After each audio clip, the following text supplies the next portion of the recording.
How the hell did she get her hands on the manuscript anyway? I don't know. She's resourceful. I told you were too hard on her. Listen, I found out all sorts of interesting stuff while I was digging around. Yeah. Mr. Wake, it's Sheriff Breaker.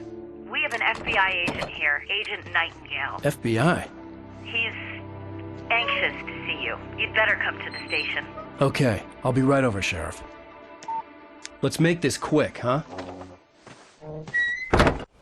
Help you folks? Name's Randolph. I'm the manager. We're looking for Rose. Works as a waitress down at the diner. Rose, sure. Nice girl. Who wants to know? I'm Alan Wake. The writer, huh? I heard on the radio you were visiting. Well, I'll show you her trailer. That Rose, she's a nice girl. Always pays her rent on time. As I was saying, Al, I found all sorts of weird stuff from the local newspaper's archives. This place is crazy. Disappearances, mysterious deaths, urban legends come true, and get this, most of this stuff takes place around Cauldron Lake. Well, you ain't wrong, mister. The Indians thought the lake was a doorway to the underworld. I'm the God-fearing type myself. I don't hold with that sort of thing. Yeah, okay. Anyway, there was an island there owned by a guy called Thomas Zane. Now, some of the articles I found about him make him out to be a famous writer, but I ran a bunch of searches, couldn't find a single thing he wrote. Zane was heavily into diving, so much so that the place came to be called Diver's Isle. But the volcano under the lake erupted in 1970, and Zane went down with the island.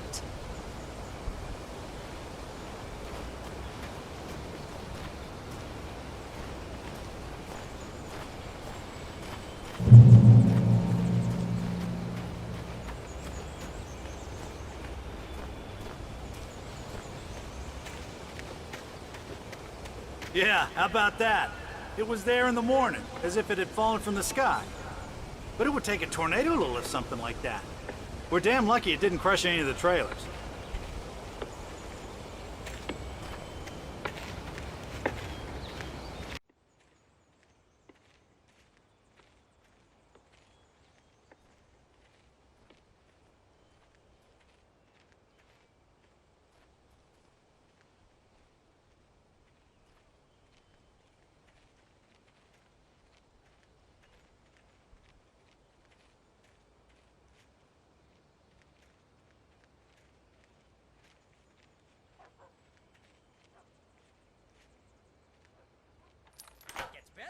A local girl, Barbara Jagger, drowned in Cauldron Lake just a week earlier. They were lovers. Sure, Jagger's a local spook story. The Scratching Hag comes for you in the dark. Childish stuff like that. Anyway, Al, I'm just getting to the best part. All of the articles about this stuff were written by a Weaver. I asked around, and she's that crazy bag lady you met. What, the lamp lady? She can be a little loopy, but she's not homeless. Yeah, anyway, she knew both Jagger and Zane before they both died, and she had some kind of a breakdown.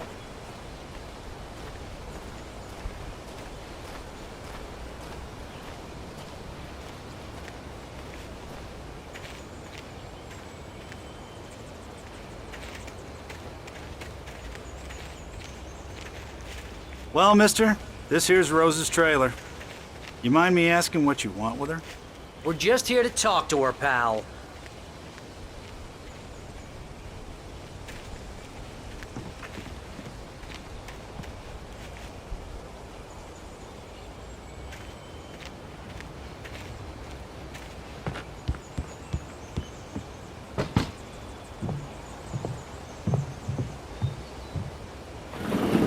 Welcome to...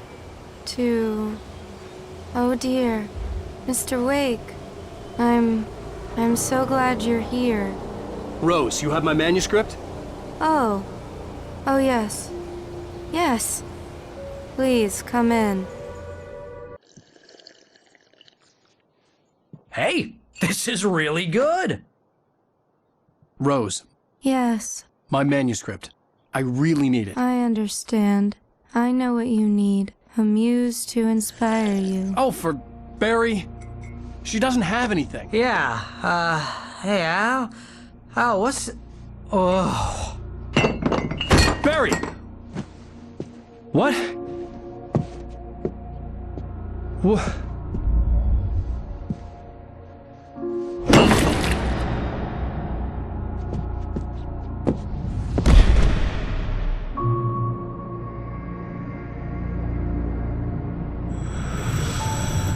It's coming for you, hiding in my barber's skin. I'm too weak to stop it. You must turn the lights on. I promised I'd come visit you and your lovely wife. You must finish what you started. I insist. You must turn the lights on. Turn the light on. Back to work, boy.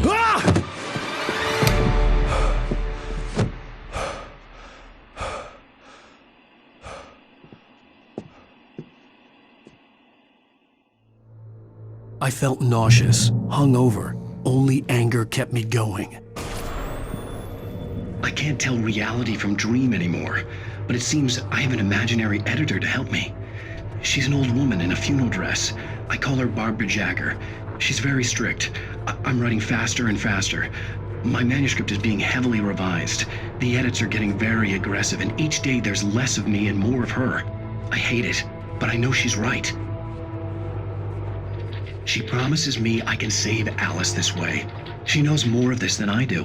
About the complex incantation I'm attempting. About this place. She's worked with another writer under similar circumstances, Thomas Zane. The genre of the story seems to be shifting. It's turning into a horror story. I'm getting close. I can feel it. Rose took a day from me. I had less than 12 hours left to meet the kidnapper.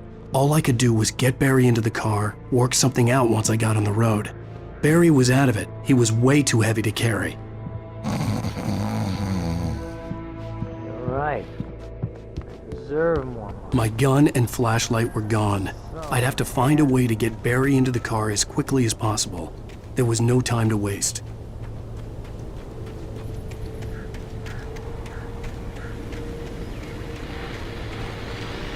I just stepped outside to catch a breath of fresh air. Let me tell you, the weather's getting heavy.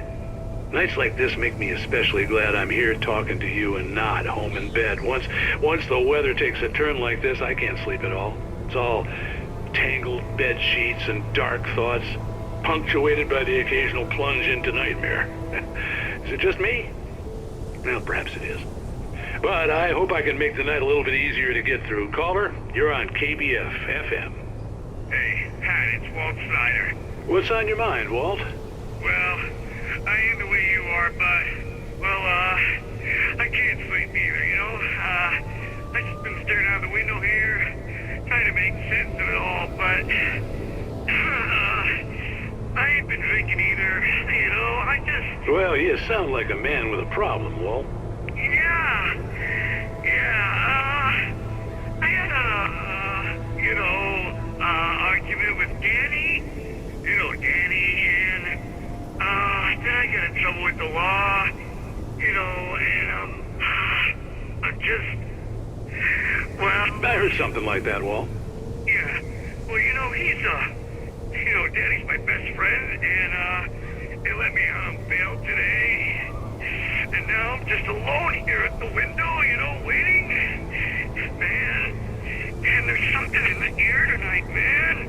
I was just outside looking up at the sky above our broadcast tower thinking the same thing. What are you waiting for, Walt? I don't know. You know, something's gonna happen. You know, I think I better go. Well, Walt, maybe... No, thanks, Pat. Well, good luck to you, Walt. Hang in there. Let's take a little break, folks. This weather's really something else, huh? How can I be sure you will walk away?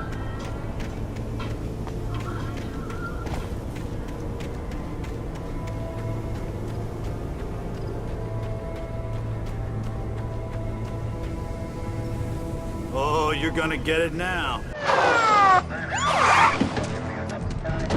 God knows what you've done to that poor girl. This This is Agent Nightingale, FBI! Get him up, Hemingway! You're under arrest! You move a muscle, I'll unload right in your goddamn face! Stay right where you are, Spillane!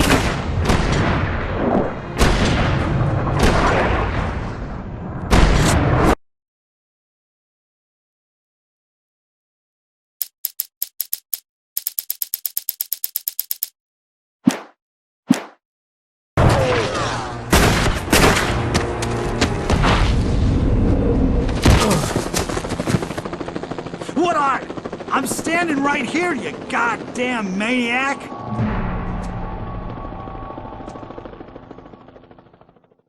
I hated to leave Barry behind, but there was no way I'd miss my appointment with the kidnapper. Give it up, Mr. Wake! Come on! Make it easy on us!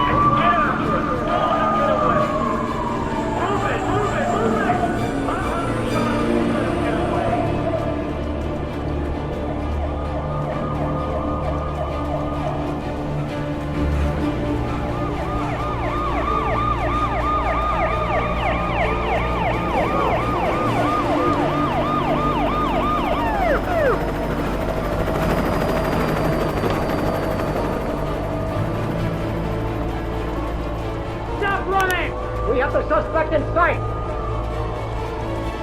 Okay, men. Keep your eyes peeled. He's gonna try to make it through here.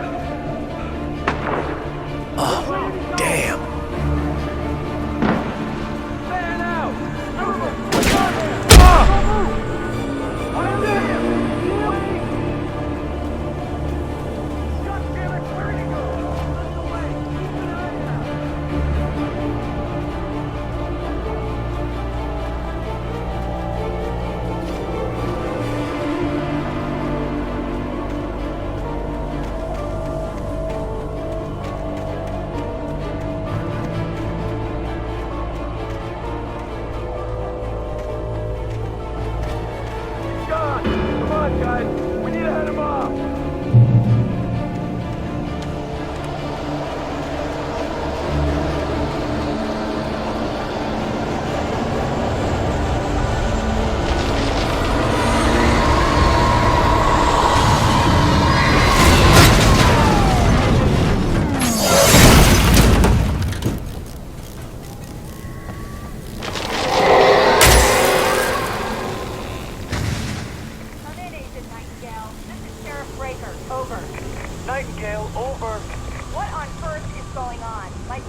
This horror was everywhere I went, circling me.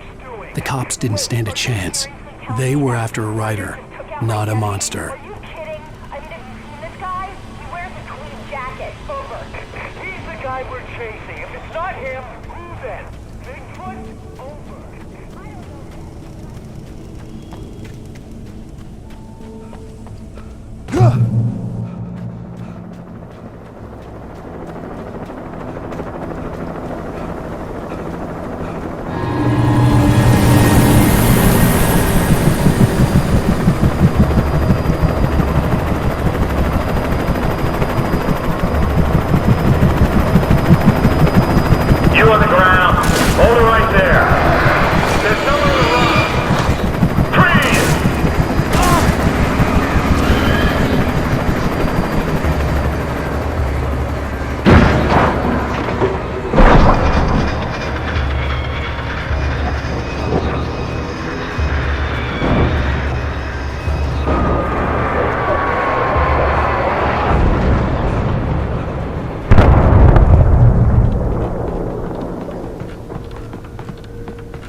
This is James. Mulligan, Thornton, come in. Over. Thornton here. Jake, we got both Wheeler and Rose in custody. They didn't put up a fight or anything.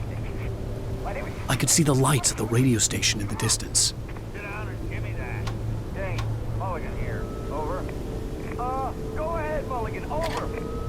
We got Wheeler and Rose here. Wheeler's drunk or hopped up on something. Speaking of which, that Fed had a pretty distinctive whiff of Otis Scotch about him, you know what I mean? Over. I don't have anything on that, Deputy Mulligan. Over. Well, whatever. Anyway, Rose is just being plain weird here. You better get Doc in. Take a look at her. Over. Gotcha. You better get them here quickly. The Fed's gonna want to interview Wheeler. Over. Oh, yeah, I imagined that the broadcast tower in the distance was part of the local radio station. Maine seemed like a decent guy. Perhaps he could give me directions to the coal mine.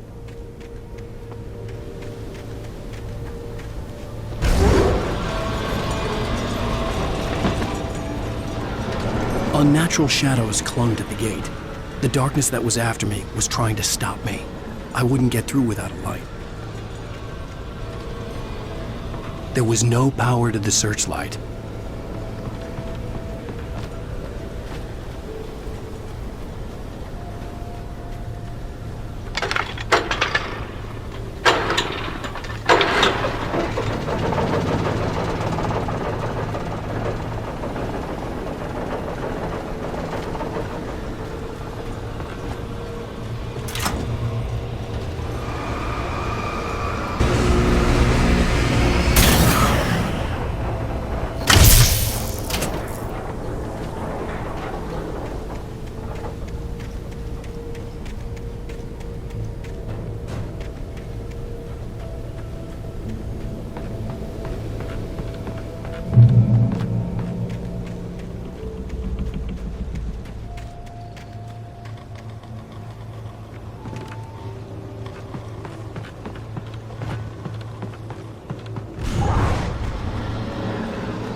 It took me a moment to recognize the flashbang grenades. They were an ideal weapon for my situation.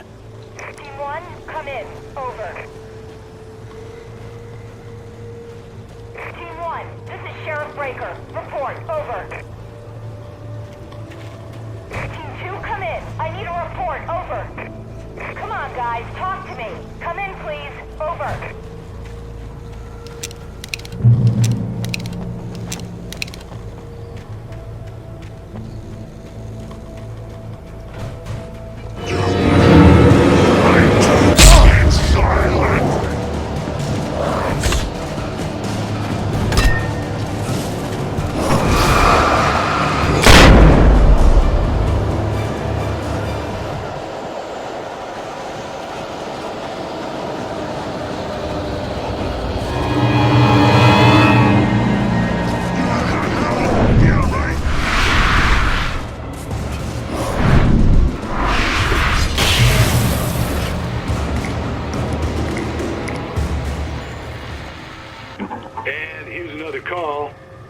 KBFFM with Pat Maine. It's Milt Peabody, Pat. What's on your mind, Milt? Well, I live near the trailer park, Pat, and there's a big ruckus going on over there. Well, that's just up the road from me, too. What's going on, do you know? I don't know, but there's a bunch of police cars there, lots of sirens, a helicopter buzzing around, and I think I heard some gunshots. Gunshots? Yes, sir, like from a pistol. So can you find out what's going on? Because it's just next door and they're popping off guns there. They're still shooting? No, it was maybe 10, 15 minutes ago. It sounds serious, Pat. I'm telling you, it don't sound like no party. Well, I'm certainly going to give the station a call, Milt. Okay. You'll hear it here as soon as I hear from them. Okay, thanks.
Well, thank you very much for that compassionate viewpoint, Lorna.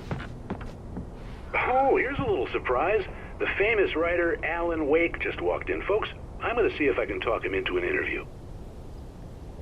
Come on in, Mr. Wake. Oh, I'm so glad you could find the time to do this, Mr. Wake. Nowhere to run now, Dan Brown. You back away from me. Don't hurt it. Whoa. Everyone calm down. Put the gun down. We're all friends here, right? Cool your jets, Nightingale. We got him. Judas Priest! What the hell's the matter with you? There's a civilian in there.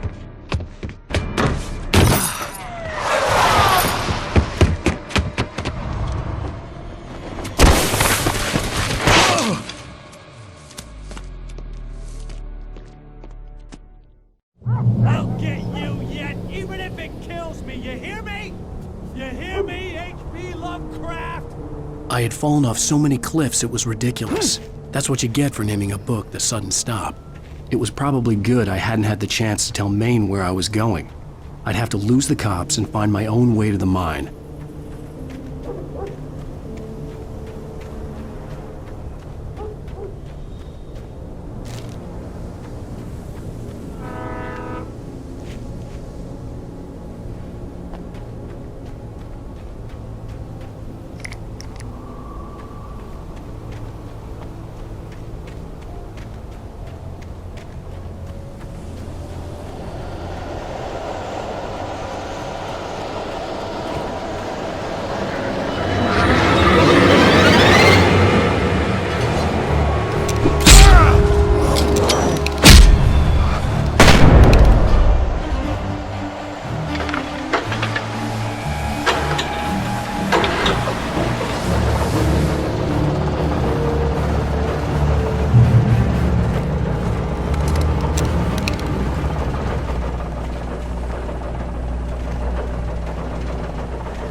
There was no sensible reason for the power company work lights to be here. It was almost as if they'd been left for someone like me to use.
Hello?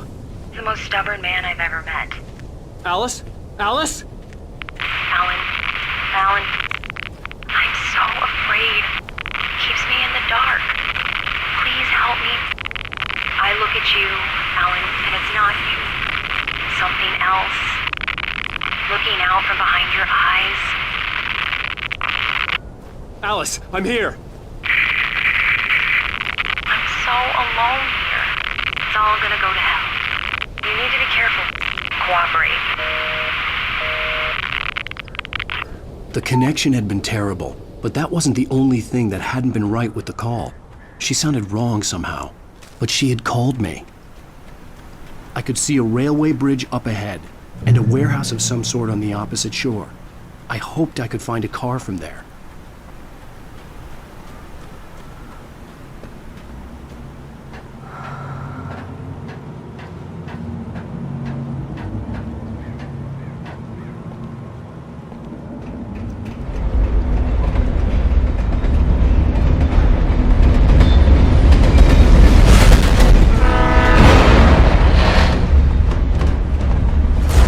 That was pursuing me was growing stronger, and it was taking over everything in its path.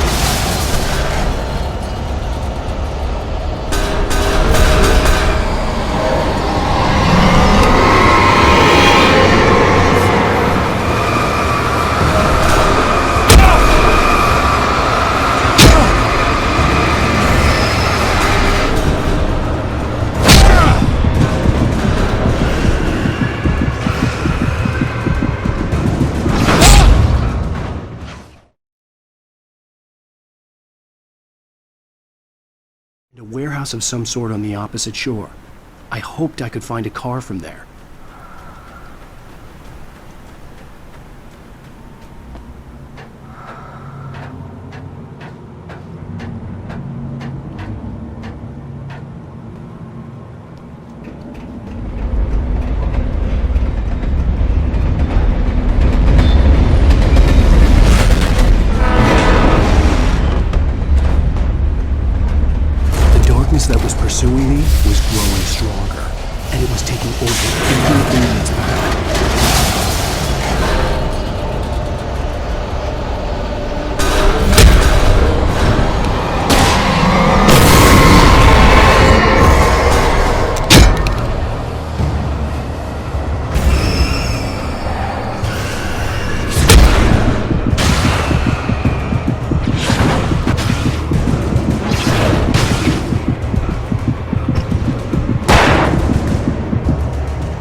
As a teenager, just starting to get interested in writing, Stephen King had been a source of inspiration to me. I thought about all the inanimate objects that had come to life in his books. No one is safe in a good horror story. Certainly not the protagonist. That's what makes them fun. This was anything but. The darkness could possess anything, and it was getting closer.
take the facts of our existence for granted, unaware that they are merely a thin veneer of desperate self-delusion, covering a vast cosmos of madness and horror.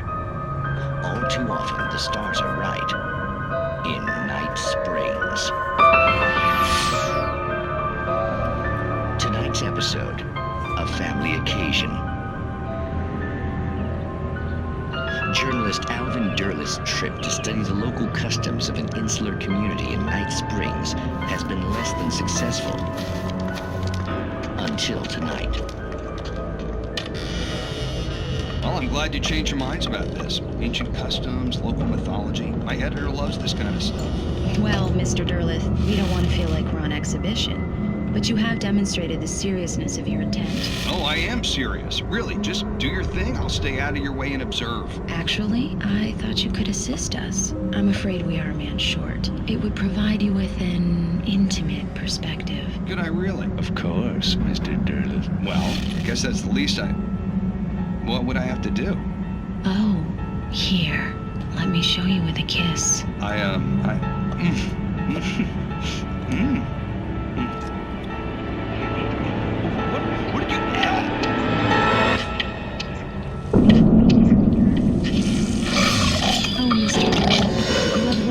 Nixie Perka, the dweller in flesh. Your body shall host his 1,000 young, and all shall glory.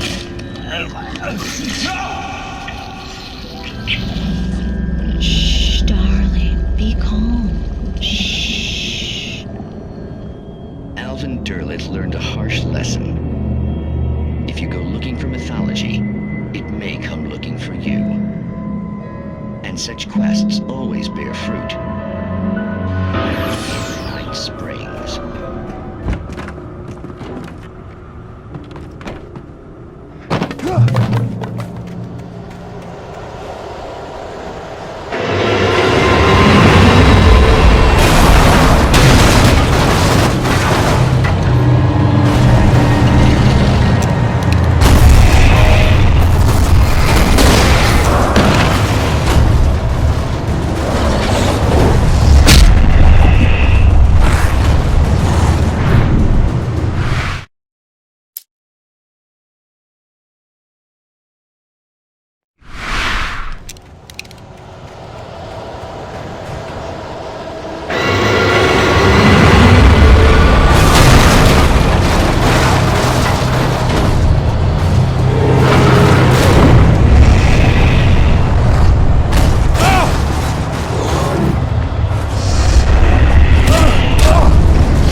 I'd never been this glad to see the sunrise. I had a couple of hours to get to the coal mine.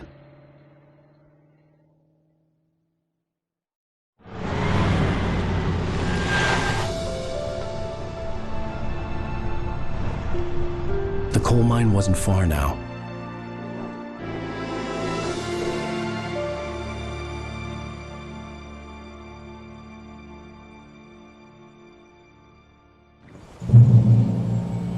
Today, I would meet the kidnapper, and he would give me Alice. I wouldn't give him any other choice. A drowning man will clutch at a straw.